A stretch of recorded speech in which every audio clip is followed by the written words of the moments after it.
Be inspired, supported, and empowered. This is the Global Healthy Living Foundation podcast network.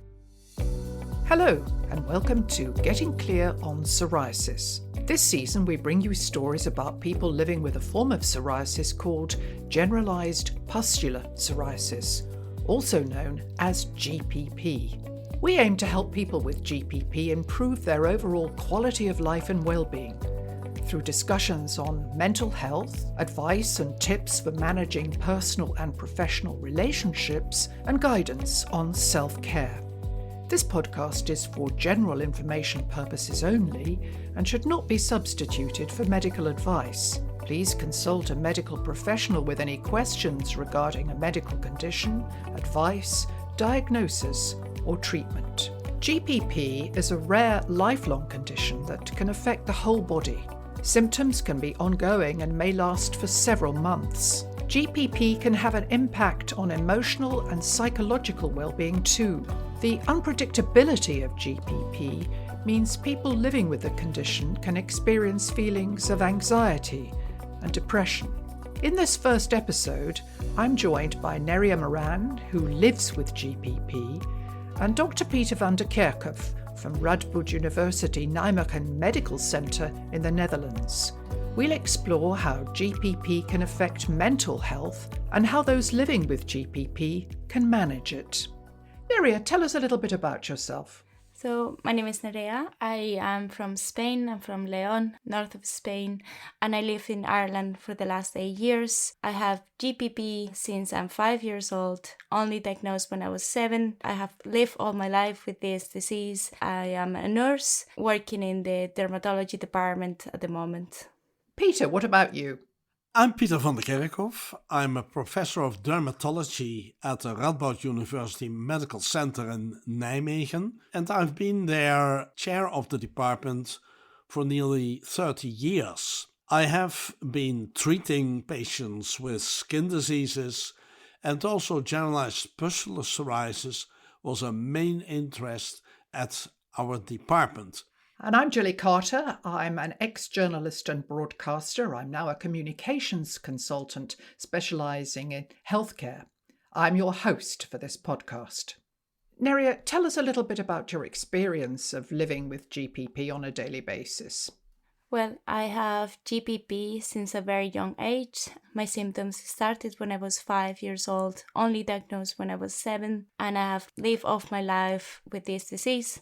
It has come times where the flares were more often, and I felt it was almost constant that I had this disease, and I have been times where the disease had given me a break of even a few years, and I almost got to forget that I had this disease. So my relationship with GPP has changed over the years. One of my first memories, I was actually in the trolley, I think outside the school, and I remember my mom and some other mothers concerned, and they're looking at something in my hands. So obviously at this point I probably was 5 years old and I didn't understand what was going on, but just like it's one of my first memories that they were kind of focused on something that was going on my hands. And then growing up, I remember feeling different because the kids or the mothers will be focused on my skin, will be concerned, will be asking questions to my mom. And at the point, obviously, I didn't know what was the difference between me and the other kids. But as I grew older, I could see that my skin was different and that people were scared or even discussed at times that they wouldn't want to play with me because of what was going on my skin. So you experienced these symptoms from a very young age. It must have been just awful. Have these physical symptoms that you experience, have they changed over time? Have they got worse? Have they got better? What's your daily experience of living with the physical symptoms? So it goes by cycles. It's been differently as I've been growing up. So the first years in my childhood, I will have flares almost every year, and they could last several months. And then in my teenager era, I will have less flares. And then after I turned 21. I had a few years with a gap that I didn't have any flares. And in the last 5 years, I've had 3 flares. So it goes by cycles. But whenever I have a flare or a flare starts, it goes through the whole process as always. It goes to cover me 90% of my body and a few months of the illness being active. So this must have a major impact on your quality of life and the activities that you participate in, sport or whatever, when you feel that you've got to cover up 90% of your body. Tell us a little bit about how that has affected you, how you deal with it. So I've been always very active. Even as a kid, I loved going swimming, I loved athletics. And obviously, when I had the flares, I had to stop swimming because of the chlorine in the swimming pools. Or athletics, I couldn't run because if it affected me behind the knees, that would be very painful. So growing up, I have tried to look for different sports and different activities that I could do that wouldn't affect me so much. But obviously, when it does cover 90% of my body, there will be times where I wouldn't find the energy, either physical or mentally, to go ahead with the activities that I like to do. So it's a constant battle when it's active, and it's slightly less battle when it's not active. But the months after a flare, I often feel like my energy levels aren't the same, or even my the anxiety of is the flare coming could even stop me from keep going with the activities that I like. So you've got an inbuilt resilience to the obstacles that have been thrown in your path, and you're finding ways around it. What about your support system, your parents, your friends, potentially a partner? What effect has it had on them and your relationships? Because it's not just you, is it? It's the people around you as well. Yes, so, well, my parents and my family have been my biggest advocate all my life, but I could see as well growing up that was having an effect on them, feeling that I wasn't improving or that I was long time with the skin being affected. That obviously affected them as well, and they were suffering it as if it was on their own skin because I was their kid. Then, in terms of friends, I have had trouble connecting with people at times and making long-time relationships. I do have my dearest friends that they've been since always with me, but I have found people over the years that will come and go, and obviously when your skin isn't perfect, that they will not treat you in the same way. And in terms of partners, I have had different relationships, but I feel lucky in a way that when a flare has come, they've been understanding and they've been supportive. As far as other people's experiences with GPP are concerned, there's a lot out there on social media outlets. Have you accessed them, these social media outlets? Do you think it helps to seek out information in such a way?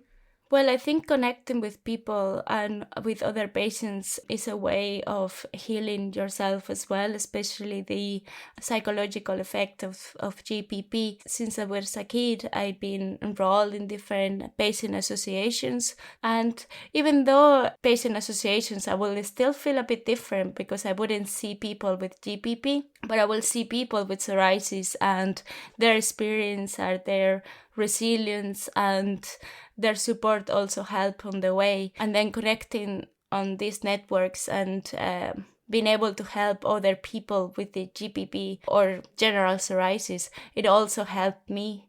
So I think connecting with people will always be a positive part.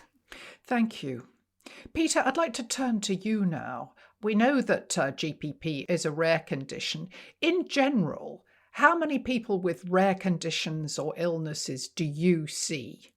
Yes, I think as a dermatologist, I see a lot of patients actually with rare conditions. But moving to GPP as an entity, then I would say it's quite seldom. And myself, we have a specialized center which is focused on psoriasis and also focused on generalized pustular psoriasis, on GPP. I would say that I've seen in my life about 25 patients with GPP.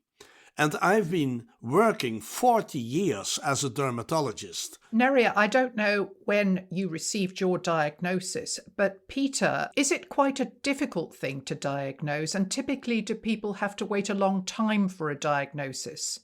It is not a difficult thing, but just for reason that it is seldom, a lot of general doctors do not recognize it. And it is so important that very fast the right diagnosis is made.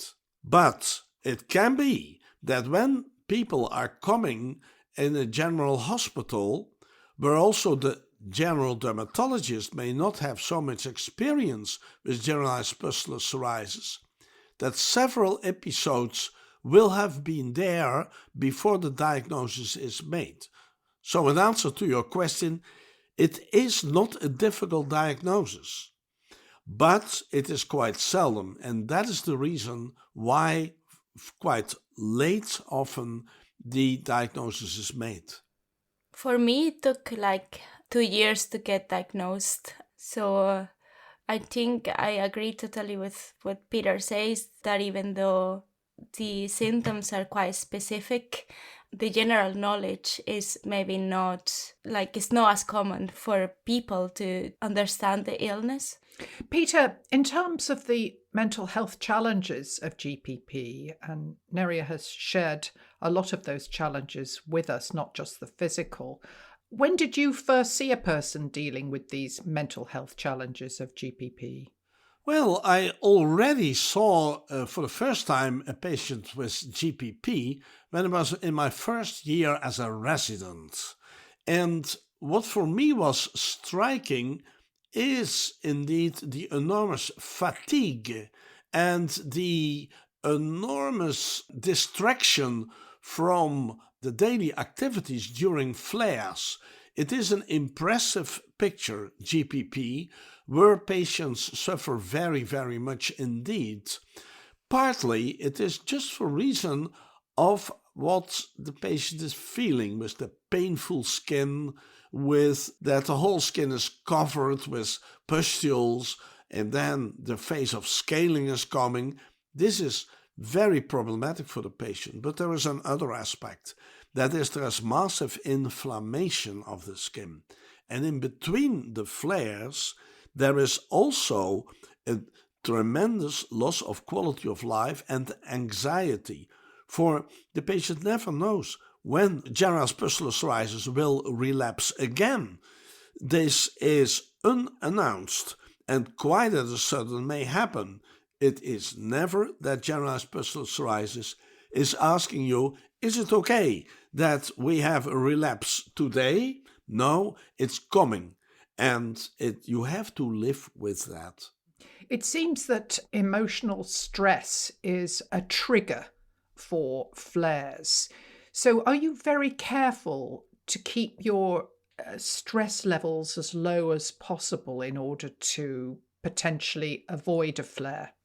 Well, I tried. I think everybody tries their best not to be stressed. It's not good for you, but I don't know if it's because I have psoriasis or I have had this all my life. I find that I get quite stressed or anxious at times, and obviously over time I've tried to find tools to control that side of me, but it's so unpredictable. Like, I've had episodes where things happen in my life and I couldn't be more stressed and I didn't have a flare, and then episodes where a big stress comes and it does cause a flare. So as life goes on, I've done like a lot of mindfulness and yoga and other exercises that obviously has helped me to manage my stress levels. But at the same time, as years pass by, I do not like to focus so much on like, oh my God, how stressed I'm right now, because life happens, and if you focus so much on how stressful that is, that might cause you more stress and that might cause your skin to be a flare. So I just try to not ignore the correlation between stress and skin, but mind it as its own thing. Peter, as a doctor, as a dermatologist, you must welcome all the things that Nerea has just said in terms of managing her mental health when she's having a flare. Is that the kind of thing you say to your patients, to get out there, don't get obsessed with the disease, find ways of managing your mental health? Yes, I think that actually Nerea has really explained this so well to us, and I really admire the way how that you are managing the really difficult relationship between stress as a triggering factor on one hand and the disease on the other hand. That is, indeed, stress is part of life. That is, I do not know any person who has life without stress. And stress also has a function. It moves us forward, but it often is the balance. It's a continuous learning process. So on one hand, it is the way how to manage stress, not to do that too obsessional and too stressful. That is, when you think that you have to do at least 3 hours of yoga every day, then in that way, that is in itself stress. So that's not the best way. Find the best way how to manage this. I think a lot of people are seeking out other avenues for support. I believe there are a lot of apps, there are websites. What is available out there? Self-help books, etc. Well, there is availability of in many countries. The psoriasis patient associations also have activities for generalized pustular psoriasis. I see it in the Netherlands, but also the International Federation of Psoriasis Associations, the IFPA. So on the website of IFPA, you can also get access really to information sites of generalized pustular psoriasis. I believe there's also something called GPP and Me website. Of course, I think it's important that every patient with generalized pustular psoriasis becomes an expert in that disease, in a way that you collect knowledge, you collect information, that you are well informed on that. I think it's important that patients are stimulated to collect knowledge and really to understand also what's going on.